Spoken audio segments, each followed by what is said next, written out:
जिंदगी वो दरिया है जिसकी तेज लहरों में आदमी को बहना है।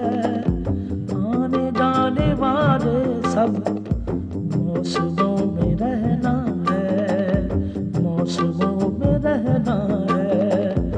वक्त की हथेली पर आसमान ने जो लिखा तारना नगर चाहे फिर भी टल नहीं सकता।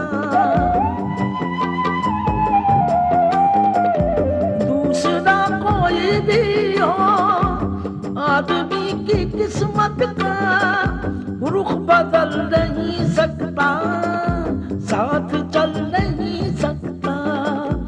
जिंदगी वो दरिया है, कहीं गुल खुशबू जुगनू, कहीं दिल सहरा बादल सरगम, कहीं सिला और कहीं पे है चट्टान इंसान, चट्टान चट्टान।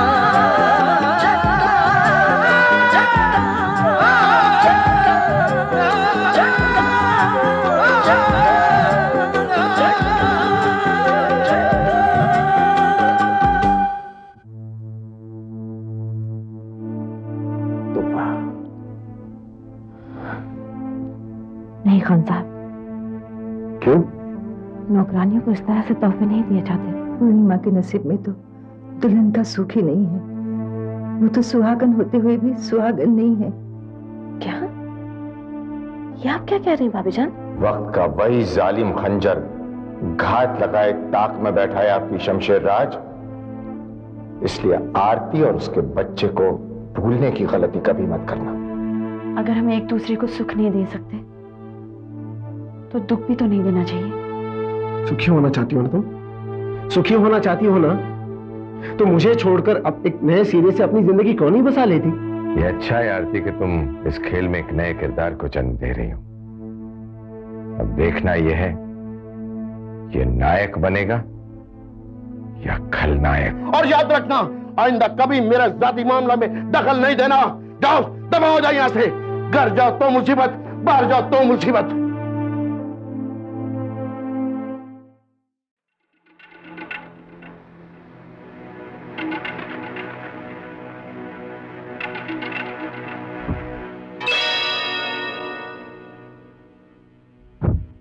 Any success? नो सर, मैंने आरती की सहेली को भी ट्रेस करने की कोशिश की थी, लेकिन सुना है कि उसने भी दुबई छोड़ दिया है। अरे उसकी कुछ और सहेलियां नहीं होगी। After all she was a dancer. इसी बात पर मैं हैरान हूं सर कि आरती का पता कोई नहीं जानता। सुमित, तुम कितने साल कमल चोपड़ा के मुलाजिम रहे? तकरीबन 8 साल तक। और तुम सिर्फ उसके किए नहीं, उसके राजदार भी रहे हो, उसके हर रंग से वाकिफ हो। ये सर आप ये कह सकते हैं। देखो सुनिए, धंधा छोटा हो या बड़ा, उसके कुछ कमजोर पहलू जरूर होते हैं। जी बिल्कुल। ठीक है, तुम्हें आरती के बारे में नहीं मालूम, लेकिन कमल चोपड़ा की बिजनेस की बारीकियों को तुम अच्छी तरह से जानते हो। आज हम फुर्सत में हैं, आराम से हमें कमल कथा सुनाओ।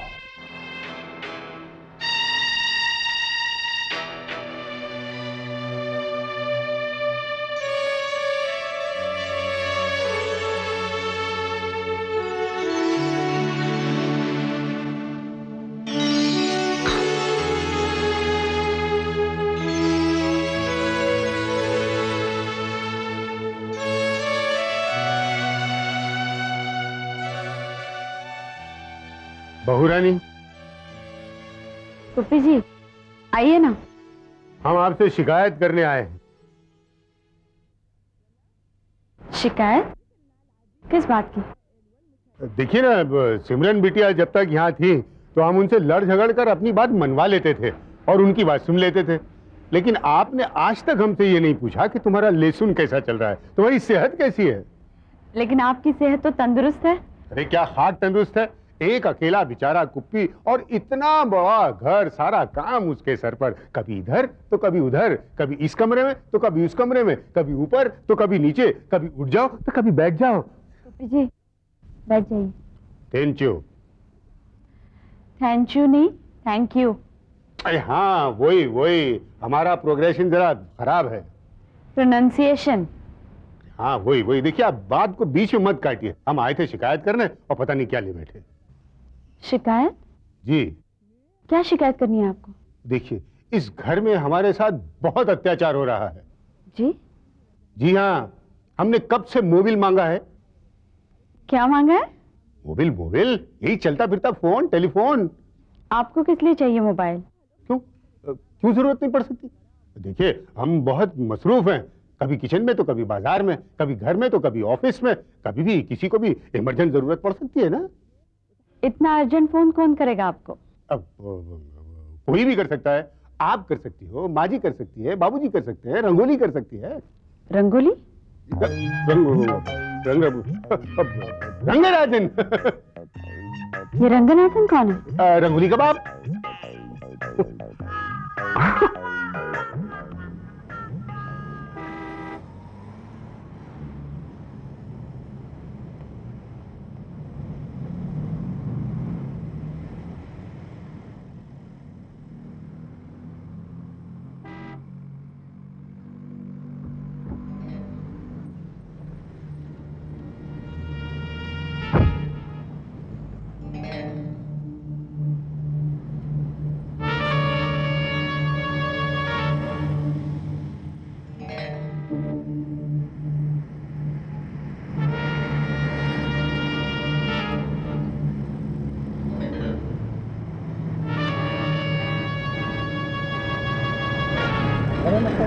आदाब खान साहब। तुम इधर? हाँ बस आपके अजीज दोस्त शमशेराज की खैरियत पूछने चला है। क्या हाल है उनका? अल्हम्दुलिल्लाह सब खैरियत से। अच्छा, मैं तो सोच रहा था कि शर्म और जिल्लत के मारे बेचारे बीमार पड़ गए होंगे। जबान संभाल के बात कर कमल। मैंने कुछ गलत तो नहीं कहा? आप तो खामखा नाराज हो रहे हैं खान साहब। क्या शमशेर राज ने अपनी इज्जत की झूठी शान बनाए रखने के लिए अपनी गैरत का सौदा नहीं किया? तो कहना क्या चाहता है? मैं तो बस याद दिलाना चाहता हूं आपको कि एक इज्जतदार आदमी जब एक ऐसे शख्स को दामाद अपना बना लेता है जो उसकी लड़की को लेकर फरार हो गया था, तो उस इज्जतदार ने बेगैरत कहा जाता है। खामोश। अगर एक लफ्ज भी जबान से और निकाला ना तो मुंह तोड़ के रख दूंगा। मेरी खरीद इसमें है कि इसी वक्त मेरी आंखों के सामने से दफा हो जाओ। जाता हूं, लेकिन आपके जिल्लत भरे सुलूक को याद रखूंगा। और जा दबाओ।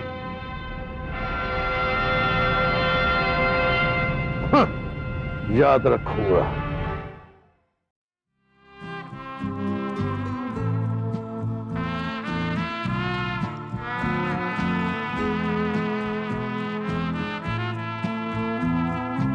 दरअसल बात यह है कि मैं आपकी एक पेंटिंग खरीदना चाहती हूँ।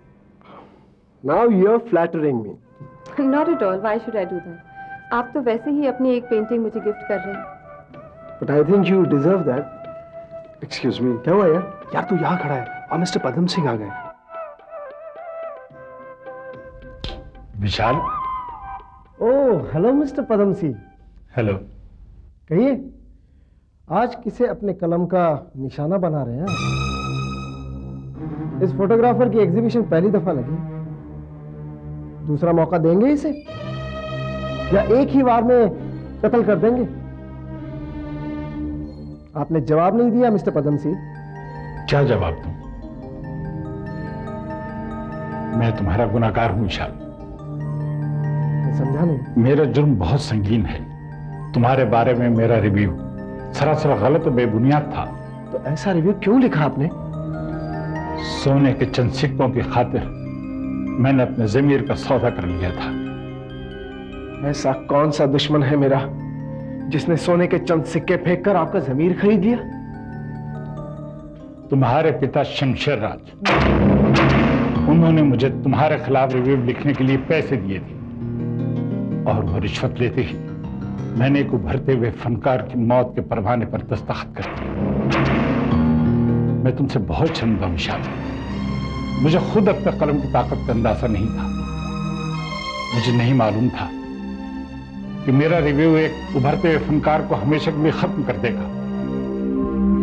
मुझे माफ कर दो विशाल। आप माफी मांग रहे हैं या आरती को कंधा दे रहे हैं?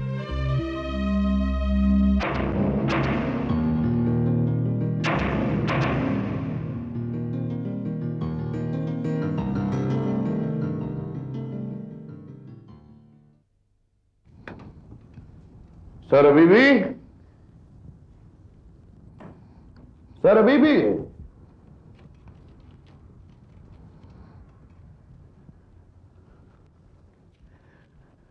अस्सलाम वालेकुम सर अभी भी।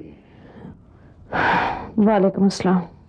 आज का दिन तो बहुत बुरा गुजरा। जानती हैं आज टैक्सी स्टैंड पे कौन आदम का था? कमल चोपड़ा। कमबख्त जब भी बोलता है जहर उगलता है।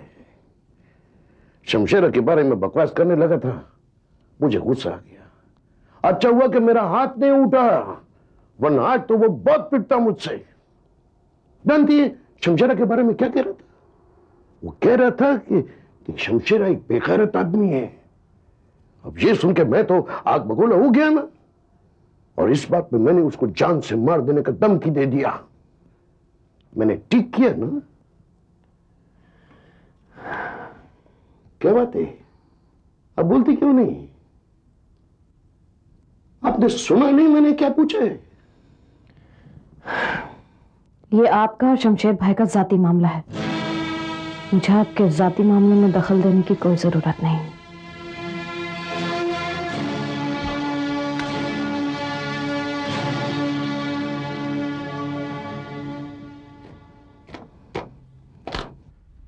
मेरी गाड़ी किधर है?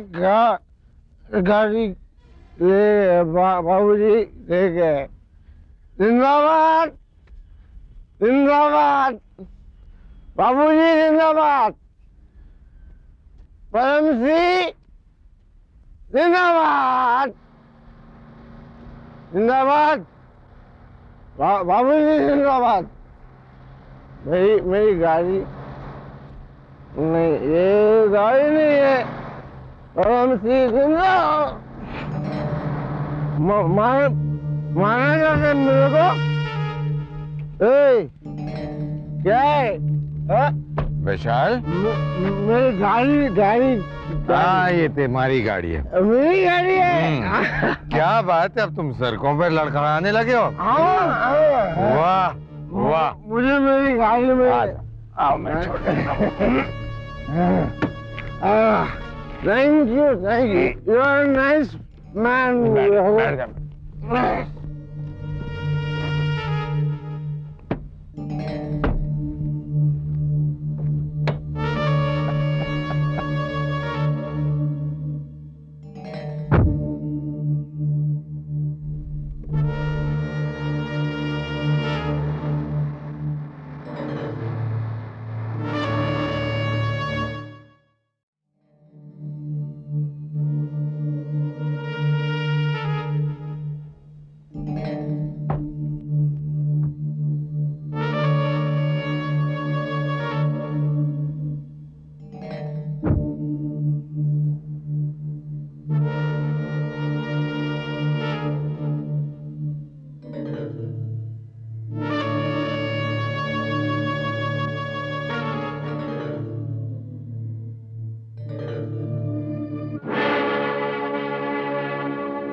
राज, संभालिए अपने सपूत को, संभाल लीजिए वरना गिर पड़ेगा। ये बेचारा शराब के नशे में धुत है। ये गंदी नाली में पड़ा मिला मुझे। पहले तो मैंने सोचा कि उसे वहीं पड़ा रहने दूं, लेकिन बाद में मुझे दया आई। हम लाख दुश्मन सही, लेकिन है तो रिश्तेदार। कमल चोपड़ा, करुणा के बाद तुम्हारा हमारा कोई रिश्ता नहीं रहा। सही कहा शमशेर राज कि अब हमारा कोई रिश्ता नहीं, लेकिन अब मुझे विशाल में एक दोस्त मिल गया है। बहुत गालियां देते थे ना आप मुझे, शराबी, कबाबी, आवारा। अब दीजिए वो गालियां इस बच्चे को, अपने जिगर के टुकड़े को। कहिए कि ये शराबी है, आवारा है, घटिया आदमी है। इसने आपके खानदान को सरे बाजार नीलाम कर दिया है। कमल, ये क्या बकवास कर रहा है? निकल जाओ यहाँ से। मैं कहती हूँ निकल जाओ। जा रहा हूं, लेकिन इस घर को वो आग लगाकर जा रहा हूं जो अब सिर्फ शराब ही ठंडा करे।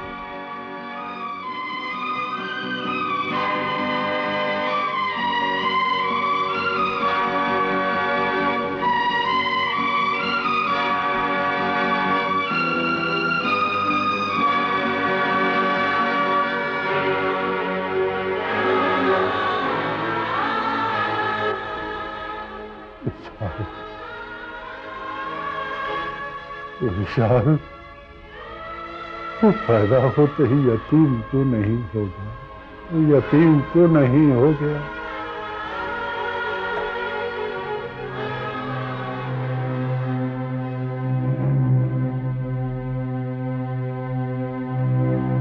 तुम्हारा भगवान इतना निर्दयी नहीं है करुणा, जितना मैं समझ रहा था। देर से ही सही, लेकिन उसने अपनी तीसरी आंख खोल ली है। शमशेर राज के खानदान पर तबाही के काले बादल मंडराने लगे हैं। उसका इकलौता बेटा विशाल शराबी हो गया है। उसकी रातें और दिन शराब खाने में बीतते हैं।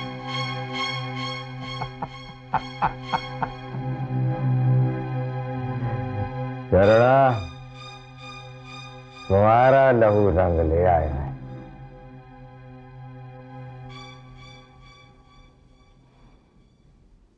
मैं इस घर की खादमा हूं। जब किसी को भूख लगे तो खाना लगा दिया जाएगा। गुलखान मिजाज का सख्त है क्योंकि वो पठान है। पठान औरतों से निगाहें नीची करके बात करते हैं, उन्हें आंखें नहीं दिखाते। पठान निगाहें झुकाएगा लेकिन सर नहीं। सर सलामत रहे, लेकिन एक शख्स अपनी जबान को काबू में रखे। बंदा बशर है, गलती का पुतला है।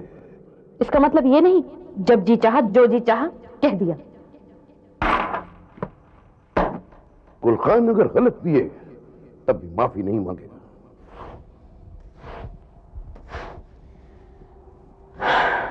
सारा इस घर की खादमा है। खादमाओं से माफी नहीं मांगी जाती, हुक्म दिए जाते हैं। गुलखान को भूख भी लगा हो तो भी नहीं खाएगा। खाना बन गया है। गुलखान तो होटल में भी खा सकते हैं। खान साहब तो कहीं भी खा सकते हैं, लेकिन सारा कहाँ खाएगी?